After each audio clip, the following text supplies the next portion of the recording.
xafladani oo ahayd mid si heer sare loo soo agaasimay waxa ku qalin bedelanaya dufcadii afraad ee iskuulka kobciya qaybtiisa caafimaadka waxaana ka soo qayb galay agaasimaha caafimaadka maamulka isbitaalka Shifo dhaqaatiir ka tirsan isbitaalka Xanaano maamulka iskuulka kobciya maamulka iskuulka Almaamuur waalidiin abwaano aqoon-yahano iyo marti sharaf kale ugu horeyn waxa xafladda furay macallin Daahir Cali Cilmi oo ah maamulaha iskuulka kobciya waxaan joognaa xafladii qalin jabinta dufcadii afraad aan halkan waa marka afraad oo kaga qayb galayno qaybta xirfadaha gaar ahaan qaybta caafimaadka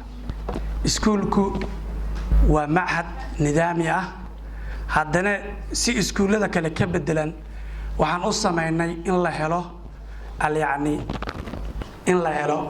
qayb xirfadaha ardaygii qaybta nidaamka ahaa inuu ku darsado xirfad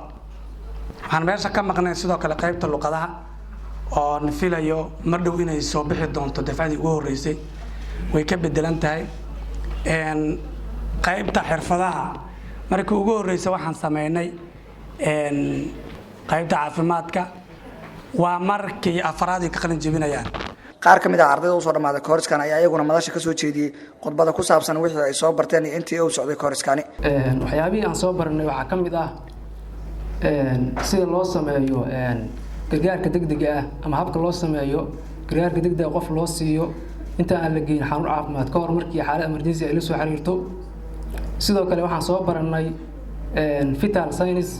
habka tilmaama jiritaanka nolosha sidoo kale waxaan soo baranay pharmacology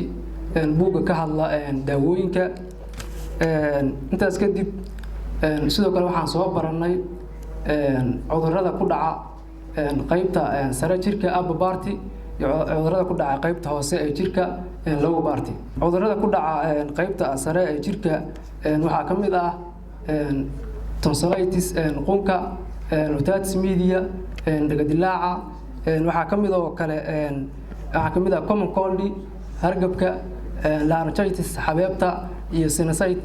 sinusitis samboorka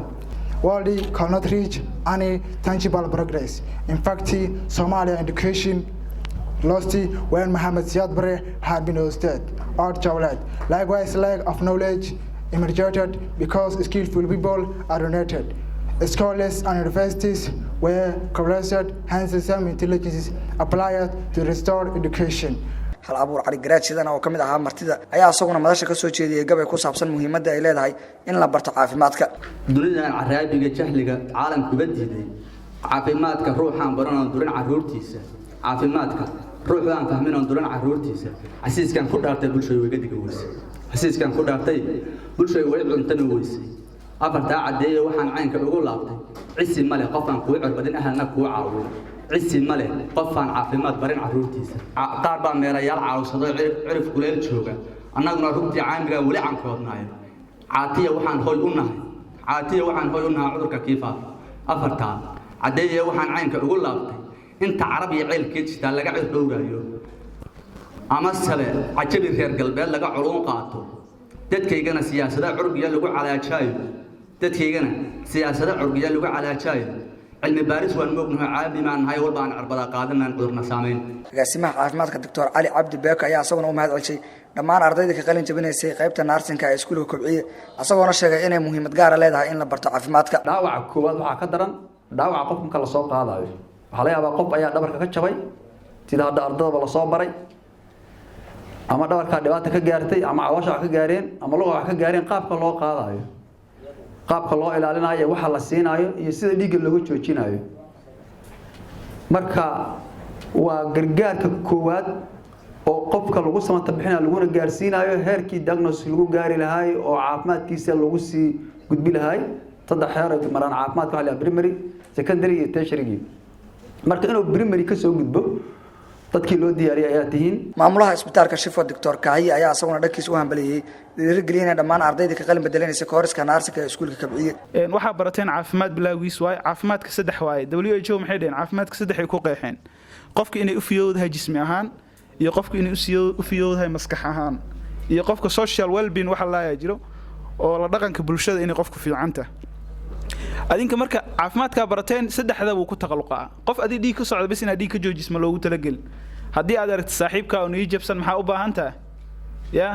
inaad niyadda u dhistid haddii aad saaxiibkaa u murugaysan oo guriga soo bixi la oo wax ceebahoo kale ku dhaceen maxaa u baahan tahay inaad emergency-ga koowaad u samaynaysid maxaa waaye inaad badbaadisid maskaxiyan inaad u badbaadisid waad og tahay dadka waxaa ku jira dad isdili kara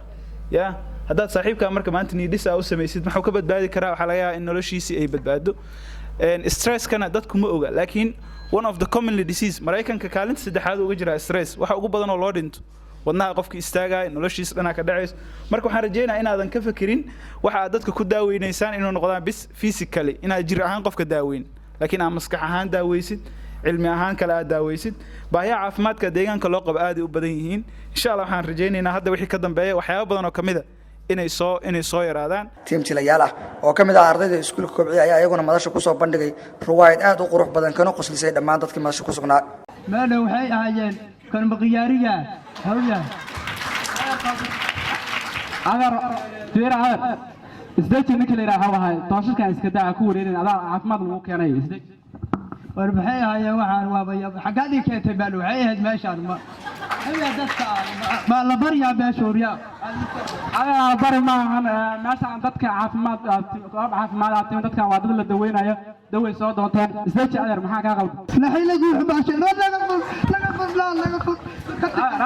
ugu dambeyn waxaa xafladda soo xiray qaar ka mid ah waalidiinta ay ubadkoodu ka qalin bedelanayeen caafimaadka iyagoona maamulka iyo macallimiinta u mahad celiyey salaanka bacdi anoo ku hadla afka waalidiinta waa dareemi karnaa caawa maskaxda halkan la isugu keenay inaysan ahayn maskax wax yar la geliyey awalan waxaan mahad celinaa macallimiinta maamulka kobciye